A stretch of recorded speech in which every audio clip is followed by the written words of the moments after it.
A biblical perspective on life, culture and current events. This is 2020 on Vision. Well, this is Andrew McLennan.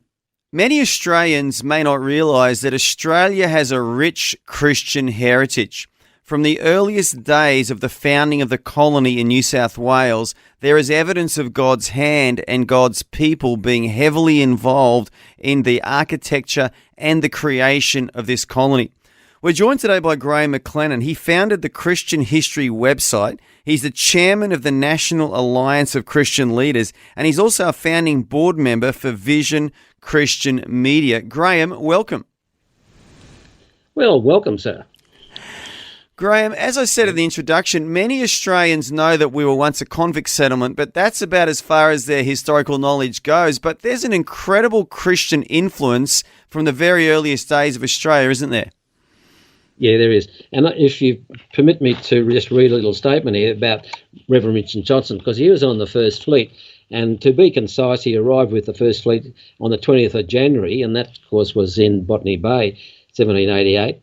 The first service conducted on Australian soil was an impressive occasion. Careful preparations were made, the convicts being ordered to appear as clean as circumstances will permit, and no man to be absent on any account whatever. The guard was to be changed earlier than usual so as to give those who had been relieved time to cleanse themselves before church, and the church drum was to beat at 10 o'clock. The text being Psalm 116 verse 12, "What shall I render unto the Lord?" And it goes on and says, "For all his benefits to me." And so we certainly have been benefited, haven't we? So Wat Contents reported that the behaviour of both the troops and convicts was equally regular and attentive. Johnson was a man of prayer and hope, looking beyond the immediate and mortal, believing in God's sovereign purposes for this new nation. He had brought with him over 4,000 pieces of Christian literature, including 100 Bibles and 400 New Testaments. He was Australia's pioneer educationalist, and he was also involved in starting the first orchards and so on, and a number of agricultural things just for them to survive. So that's the story of Richard Johnson, and a lot of things can be learnt about him on the website that we have, nchs.net.au. That's www.nchs. Christian History Sunday, the initials of that, nchs.net.au, and also the other website, chr.org.au, which has a lot of our Christian heritage. A lot of people have written books on the information on it, quite frankly.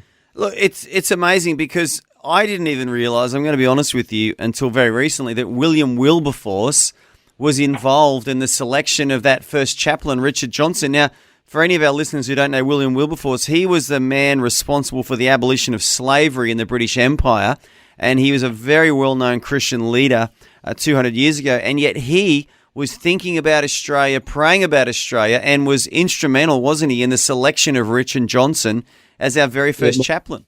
Now, I could say something else. Now, this is Captain Arthur Phillip's instructions that were given to him in April 1787, the year before. He was to enforce a due observance of religion and good order among the inhabitants, and take such steps for the due celebration of public worship as circumstances would permit.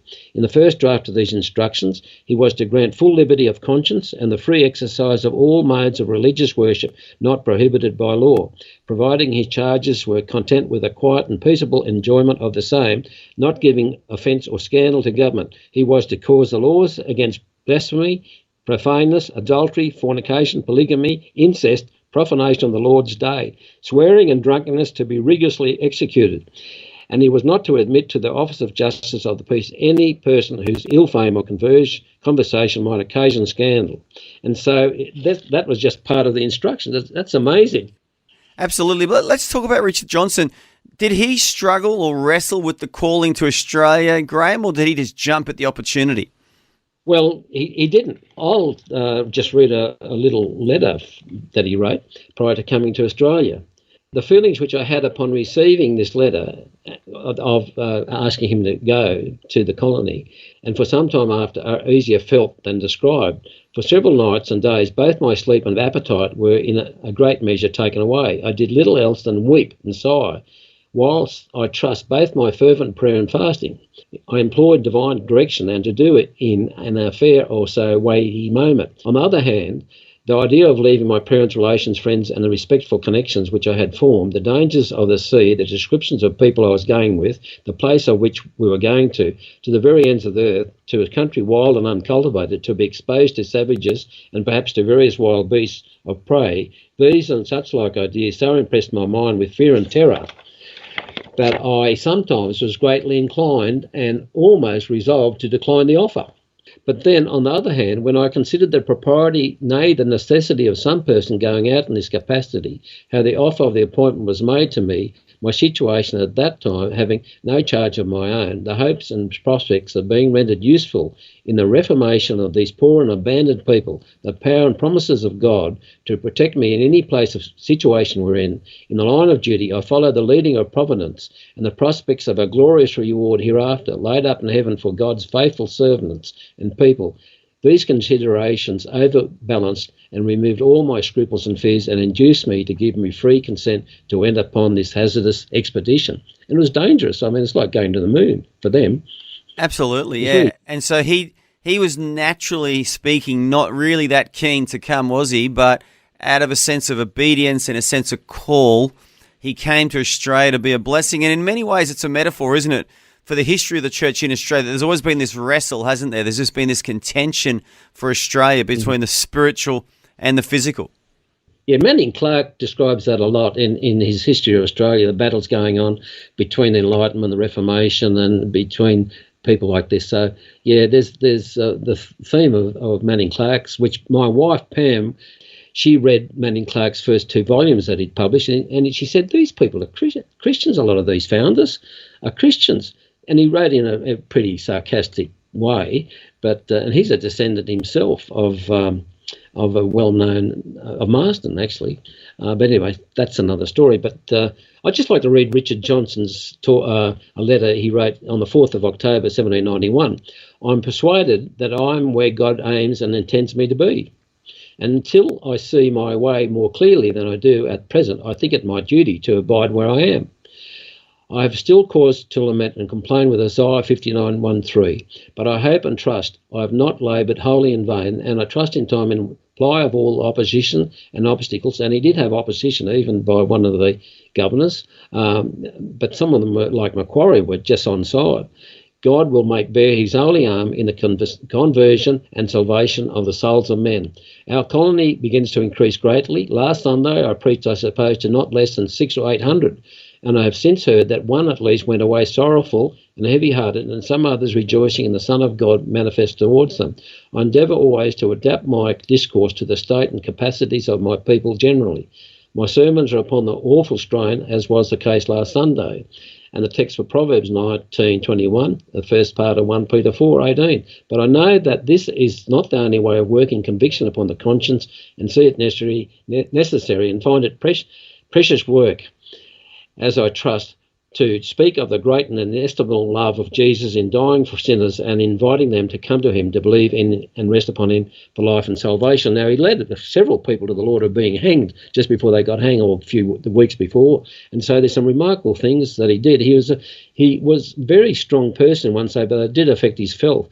He did have to row a boat up the Parramatta River later on when they settled there to do services there before Marsden. So there's a number of things I could really share that were very interesting about Marsden, not Marsden particularly, but about a lot of the educators and even the explorers. There are many explorers that open up, like Charles Sturt, who is a devout Christian, and opened up South Australia, where in 1836 South Australia was founded.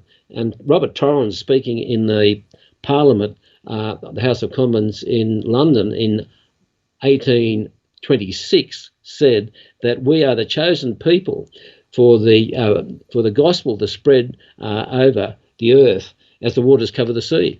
And this is in Parliament from a verse in Habakkuk. So I could go on at length, but there's a lot of this material on the CHR website, .org.au, and we could have a course. In actual fact, there is a course being started in Western Australia that will be developed on a lot of this material and on our website to teach people and give them at least a TAFE 3 certificate. So there's good things coming ahead. It's a wonderful initiative, Graham, and this Sunday is National Christian Heritage Sunday. So can you tell our listeners a little bit about that? What does that mean? What does that look like? It's a Sunday where you do it in your church, principally, and so the local church, and they can also share about their own history of their denomination or the missionaries that they've sent out and so on. And it'd be great to compile all these just for history's sake. And so there are resources there. All these talks by Richard Johnson. There's a whole book written on Richard Johnson and Marsden's letters back to England and to their friends. So there's a lot of information there. There's a little program that you can use there. It's got the wrong date on it because I've had difficulty getting into the website because my poor webmaster died of cancer just recently and we can't get in the back end of it. So don't worry about the dates. So there's the 2nd and the 7th, but it's actually the 4th this Sunday. So there's a lot of information. There's a couple of books, Southland of the Holy Spirit. That's a good book, and there's others on the National Christian Heritage side. Graham, there's so much. There's so much here. There's so much rich Christian history in Australia. And I think we've given people a teaser today, but I would encourage everyone to go to those websites. And also this Sunday, hopefully many of us can celebrate the National Christian Heritage Sunday. But Graham McLennan, I want to thank you so much for your time today. Good on you. Pleasure. Thanks for taking time to listen to this audio on demand from Vision Christian Media. To find out more about us, go to vision.org.au.